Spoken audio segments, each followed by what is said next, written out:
But I want to clarify halacha before that, because we have a guest here, two guests. One is Dr. Fox.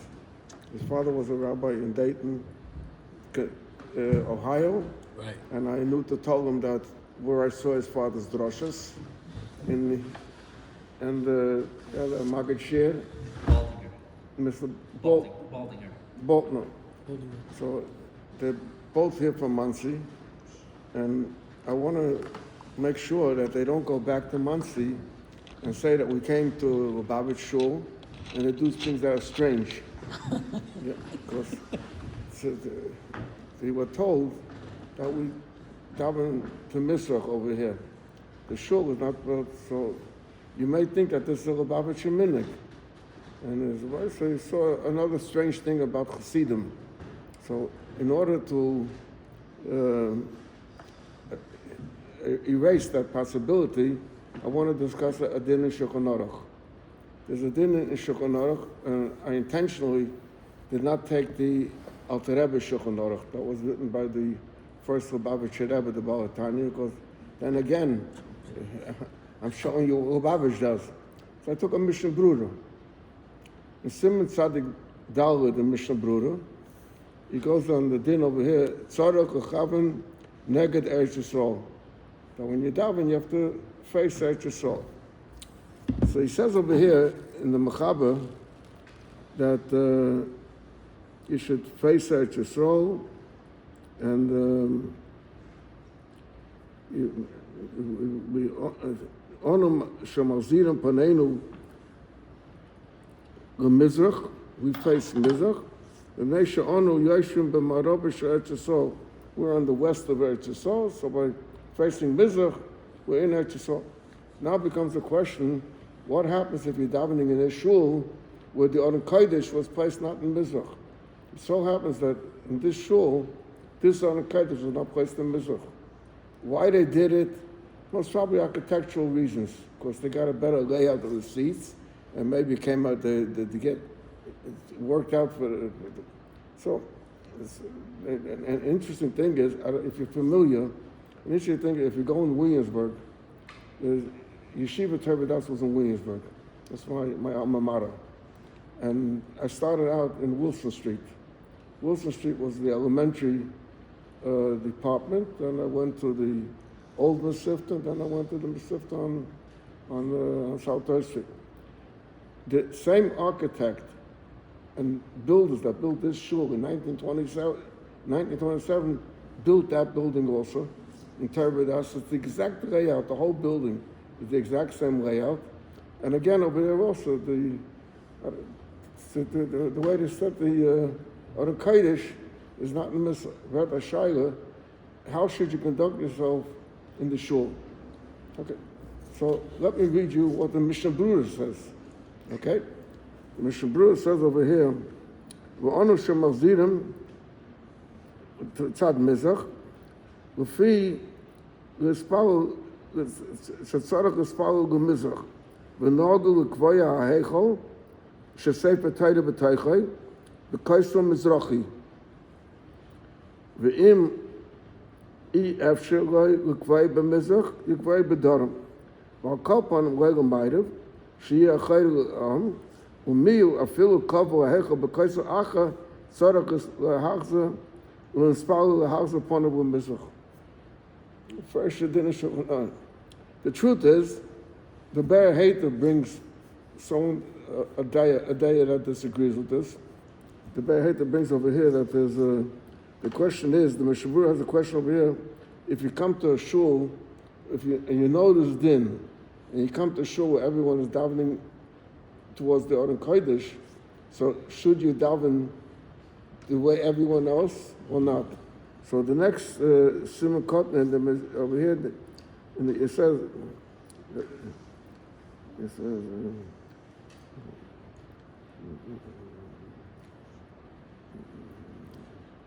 "V'chein pasuk b'sefer Shulchan Shlomo, basic nesheh she'emidu b'es Aron HaKodesh tzad darim, v'kulam mispalim neged Aron HaKodesh."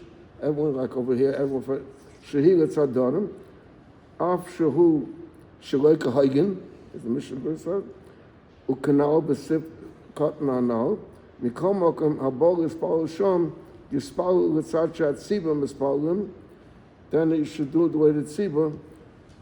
Ach, Yitzadeh Ponu B'Mizrach, a little bit on an angle, a little bit towards Mizrach. And the Be'eheter, on this question, the Be'eheter brings one opinion that says they should daven the way everybody davens. So, just want this shul, I'm the rabbi here for many, many years already. And of course, everyone davened. But when the neighbors changed and it became a Lubavitcher shul, so we made different corrections. And that's why we daven. The Oren Kodesh is taken out in Mizrach. But that actually is Ma'ariv. No, is Dorim, south. And we daven towards Mizrach. This shul was built in 1927, and it was built at the same time when they made the Brooklyn Jewish Center. The Brooklyn Jewish Center was the first conservative center in Brooklyn. Today, Lubavitch took it over, that we make weddings there and everything. But this shul was for the people that couldn't afford to belong to the Brooklyn Jewish Center. So this was like the poor man's shul, as opposed to the Brooklyn Jewish Center. And the bimah was up over there. They made it up over there, and when they made weddings in the shul, so they would move away the bimah. And when Rabbi Herzog, the chief rabbi of Israel, came to New York, he spent the Shabbos in Crown Heights. That time, today they all spend Shabbos in Manhattan because you have the Fifth Avenue, the Jew, Orthodox shul. But that time, this is before the Fifth Avenue shul was built. So this was considered one of the richest shuls in New York, the Orthodox shuls. And he got them to change the bimah from, instead of being up there, to here in the middle. And the mechitza that you see over there originally was just a wood section that goes, and the women sat on the other side. And in fact, the Ezras Nashim is on an elevation. So when the women sat, there was, you could see all the women, and they sit. And many years ago when I came here, those additions, that's curtains and everything. I was fought, of course, for doing it, but I ended up making peace with everybody, and everyone accepted it. But that's the story of the shul that you're sitting in. Okay.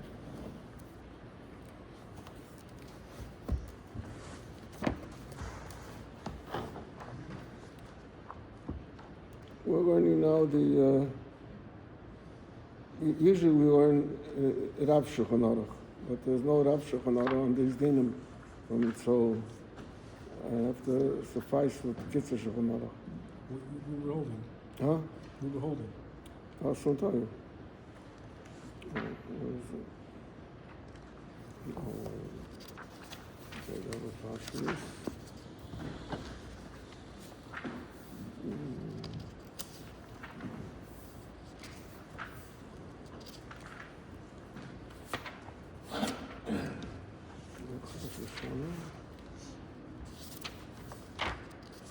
Chodesh Elul. This time is real good. Tisha B'Av.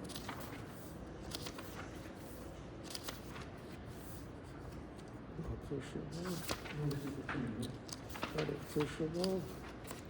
Okay, we'll do Siman Kuf Chav Beis, which is Dinim Meshiva Asa B'Tammuz, which will be this week in Mitzvah Hashem, at Tisha B'Av. Okay, it's a Siman Kuf Chav Beis in some of the Shulchan Aruch is on page Tov Lamed Hey, different prints. He says as follows: Kiva Shebeshiva Asa B'Tammuz is Chilot Tzaras HaChurban, the troubles that have to do with the destruction. V'chein Noegin Tzas Avelos Miyom Zeh ad Achar Tisha B'Av. So therefore, some Avelos starts. V'ro l'chol Yirei Shemayim, l'asot tikn chatzos, l'chol yom, l'achar chatzos hayom. Tikn chatzos, of course, is a tefillah, which some people do every Erev Chodesh.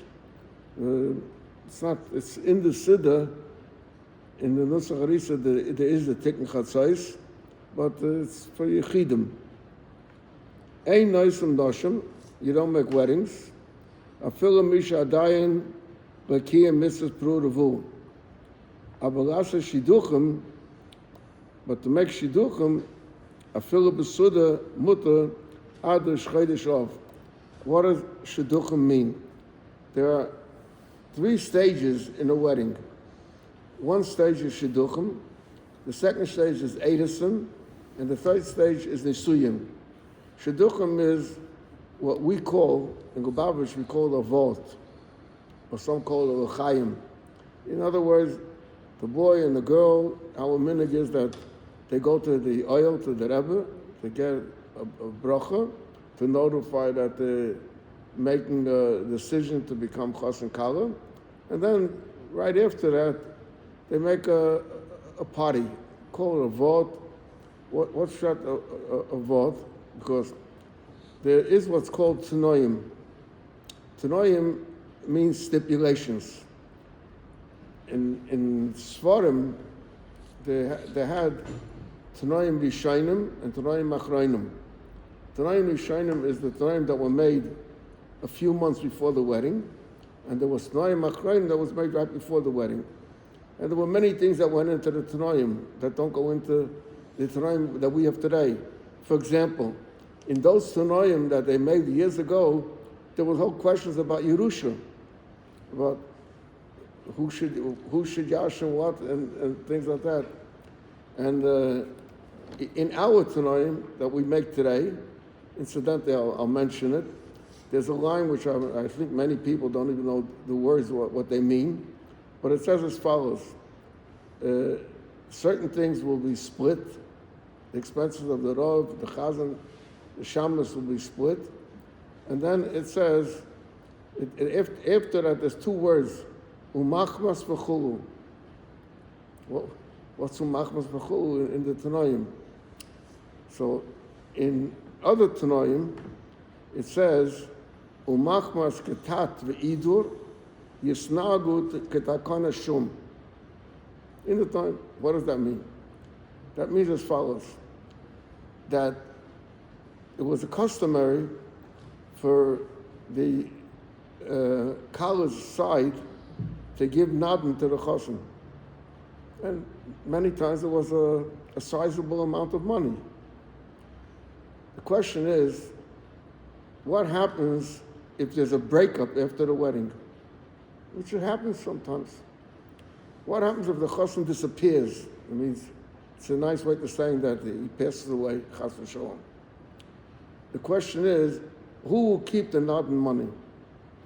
So if there is children, like it's a few years down the line already, so then the children yashin their father.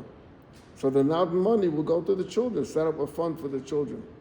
But if it's not a period that the children are ready, so then what should happen? So that's it's like umachmas, and because of ketat means a dispute, the idur, and a missing, so yisnagu, they will conduct themselves ketakana shum. Who's takana shum? In Europe, there were different kehilos. Shum is an abbreviation. One is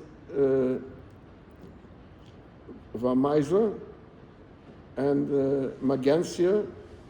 I forgot what the shim is right now. Okay. Spira, Spira, Vamaiser, and Vagan. They make takonas how to divide the nadin depending on how much after the wedding the issue takes place. In Lubavitch, when they write a Tanoim today, so the Tzemach Tzedek, who was one of the third Lubavitch Rebbe, didn't want to put that into the Tanoim because our Tiftach Pella Satan. Why talk about these things now? So that's just right. Umachmas v'chul, because of etc. They don't mention. So we don't make Tanoim early, so we make a vote. In other words, like it's an agreement. And some people today also, it's popular in many communities, that they make Tanoim by this, what they call an engagement party, they make Tanoim. So that all goes into the category of Shidduchim. And then there's Edison and Isuyin. Edison and Isuyin is the two parts of the wedding. There's the first, in the olden days, the minhag was that the Edison took place, and then a psuguk at a year's time to prepare herself for the Isuyin. We make it all together, and we use the ksuba to make a hefsek between the Edison. That's why they read the ksuba by the wedding. So he's saying that you got to make shidduchim, which means if you want to make a vote or a chayim, you got to make it during a fil besuda, even with a suda. Muta adar shchaydeshov. You could do it till the shchayd. That's when it starts the 9 days. And from a shchaydeshov and on, that means go until Tisha B'Av. Afagav the muta gam ras shidduchim. In other words, you can finalize an engagement, but mikol makom also ras a suda. You can't make a suda. That's a different thing. In other words, like you want to say l'chaim, have a glass of mashkin, a piece of kichel, or what, that you can. But the lavish parties that they make today, that you can't make after the 9 days. Now the Kitzur Shulchan says as follows: Yisrael shepanosa shalei b'kuizema, a Yiddish musician, that's his panosa. Mutter l'zamer bebeis nochi bebei kanasosai. For the sake of his livelihood, he's allowed to entertain in a beis nochi, means a non-Jewish home. The Jewish home, you can't have music, but he's allowed to entertain.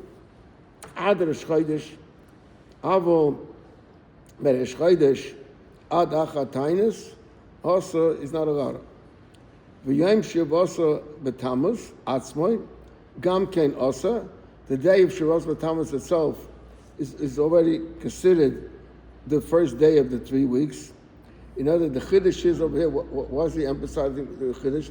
Because normally in Halacha, the day starts with the night before. So, and we know that by Shavuos B'Tammuz, it doesn't start with the night before, so it doesn't include the night before. So you may think that being that it doesn't have the night before, so the day itself is not considered already so much of the 3.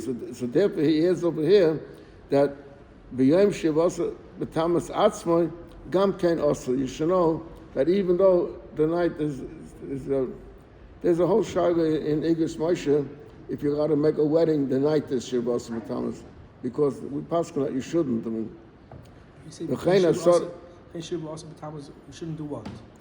That you can't have the dinim that apply to the 3 weeks doesn't start with the day after Shavuos. No, it starts with the day, even though it doesn't start with the night. The night is. Chayin Asara B'Tevis is also the same halacha as Shavuos B'Tammuz. Now he says over here something which is a little bit strange to us. He says, "V'yesh noiga." Some have a custom sh'rolecha boso v'yish Hashem Shavuos B'Tammuz ad achat Tisha B'Av. That is not our custom. The custom of Ashkenazim is that the 9 days we don't eat meat or we don't drink wine. Im loy b'Shabbos or b'Sudas Mitzvah. Not unless those who don't during the whole 3 weeks, they don't eat meat.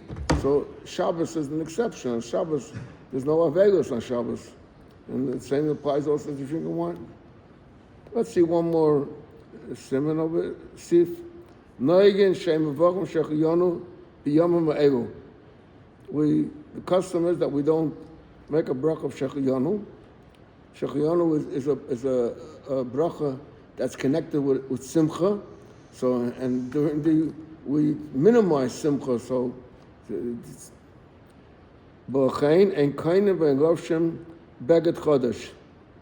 We can't buy or put on if you had that you bought before but you didn't wear it yet, so you don't put it on. Mishum Lo Yitzarach Bo Shechayanu. Now, the question is, does this apply today? In years ago, when someone bought a new suit, it was really a big simcha. You only bought a new suit for a wedding. But today people have a wardrobe with 10 suits and 20 pair of pants, so there's no simcha, in buying a suit or clothing.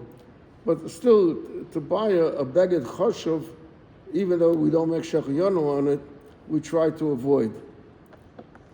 But